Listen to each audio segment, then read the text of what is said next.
ચાલો બાળકો, આજની આપણી થીમ શું છે? ફરો ના કલર બહારથી જાણશું અને અંદર સુધાર્યા પછી કેવો કલર નીકળે તે પણ જાણશું.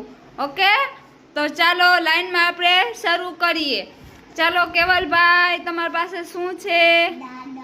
દાડમનો ઉપરનો કલર કેવો હોય અને અંદર સુધારતા? Very good. પછી હિમાંશુભાઈ, તમારી પાસે શું છે? ટેટી. Very good. ટેટીનો ઉપરનો કલર કેવો હોય? પીળો. અંદરથી કેસરી. હાલો અનીશભાઈ, તમારી પાસે? તરબૂચ. ઉપરથી કેવો કલર હોય? તરબૂચનો કલર કેવો હોય? લીલો. સુધારિત કેવો કલર નીકળે? Very good. ધાર્મીબેન, તમારી પાસે શું છે?